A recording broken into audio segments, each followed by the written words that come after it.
Assalamualaikum warahmatullahi wabarakatuh. Saya Jai Fadila dengan NIM G2010648 akan mempresentasikan sebuah jurnal dengan judul An Overview of Major Microsociological Contributions in the Field of Sociology of Communications.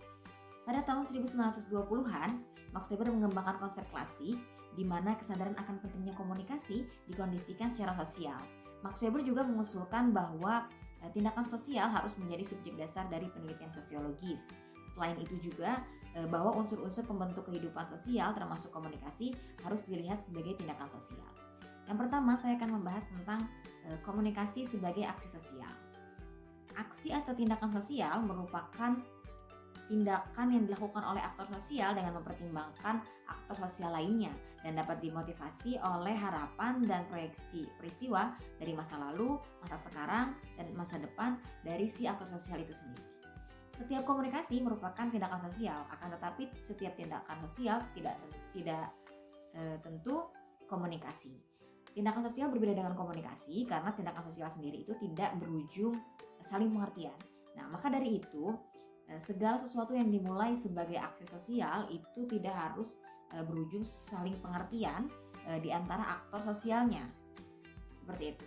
Nah, seperti yang dipahami oleh Max Weber, tindakan sosial ini memberi ruang untuk dianalisis dari persepsi makro aktor sosial, kemudian dikembangkan ke perspektif makro persepsi historis. Nah, konsep ini kemudian digunakan oleh Pearson pada tahun 1962, di mana menurutnya komunikasi adalah tindakan sosial yang setidaknya dilakukan oleh dua aktor sosial.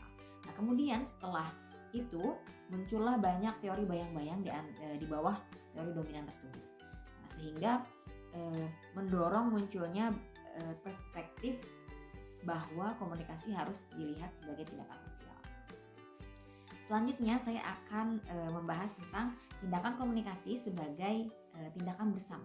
Menurut Blumer, tindakan bersama adalah bentuk tindakan kolektif yang lebih besar atau penyatuan dari lebih dari satu perilaku individu. Upaya besar pertama untuk menganalisis tuturan sebagai tindakan sosial ini dilakukan oleh Austin tahun 1962, di mana menurutnya tuturan ini disusun oleh tindakan dan pertunjukan. Lalu dianalisis melalui dua dimensi, yaitu lokatif dan dislokatif. Contohnya pertanyaan dari dimensi lokatif dari pertanyaan di mana kuncinya adalah sudah merujuk ke melibatkan pencariannya, sudah masuk ke pencarian kuncinya. Akan tetapi dimensi dislokatif dari di mana kuncinya itu adalah alasan mengapa adanya pertanyaan tersebut. Setelah Austin, banyak tokoh juga yang mengembangkan atau berbicara tentang tuturan sebagai tindakan sosial, di antaranya Shirley John, Habermas, Cook, Hussey, dan ahli bahasa Saussure. Nah, selanjutnya yang ketiga saya akan membahas tentang transformasi komunikasi dari tindakan menjadi interaksi. Nah, transisi ada analisis tindakan seseorang terhadap aktor lainnya, ke analisis reaksi timbal balik dari aktor satu ke aktor lainnya dalam kerangka interaksionisme. Itu juga berarti transisi analisis komunikasi dari tindakan ke interaksi. Ketika Min mengusulkan interaksi sebagai analisis sosiologis, Min ini menegaskan bahwa interaksi sosial ini bersifat konstitutif dalam kaitannya dengan tindakan sosial. Menurut analisis yang ada di jurnal ini, hubungan antara tindakan sosial dan interaksi sosial ini rumit dan bermakna, ambivalen dan bertingkat. Maka itu secara sederhana mempunyai makna bahwa tindakan sosial ini adalah kerjasama antara aktor sosial untuk mencapai tujuan bersama. Tentunya ada juga banyak sosiolog yang berbicara tentang hal ini dan akan menghasilkan persepsi yang berbeda dari yang sudah dijelaskan oleh Min.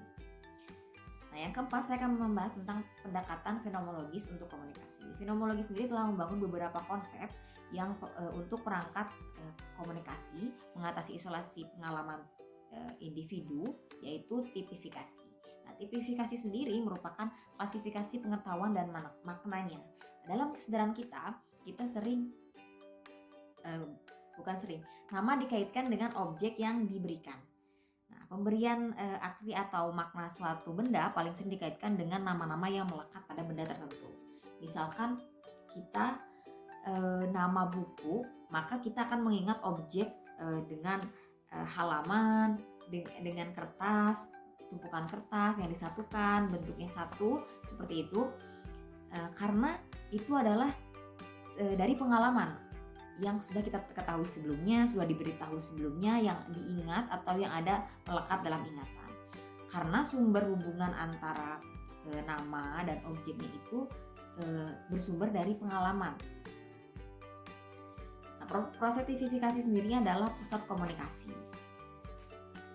Selanjutnya saya akan membahas tentang konsekuensi makrososiologi komunikasi.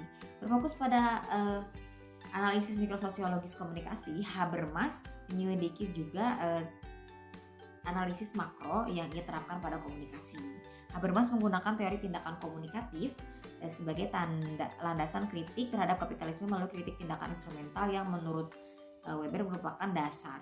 Nah, sedangkan Habermas ini bersikeras pada dikotomi tindakan berorientasi sasaran instrumental dan tindakan komunikatif berorientasi pada pemahaman. Meskipun dicekam di protes keras, akan tetapi Habermas ini tetap memberikan sumbangsi pemikirannya pada teori-teori makrososiologis komunikasi. Nah, sekian dari saya. Mohon maaf atas banyak kesalahannya. Wassalamualaikum warahmatullahi wabarakatuh.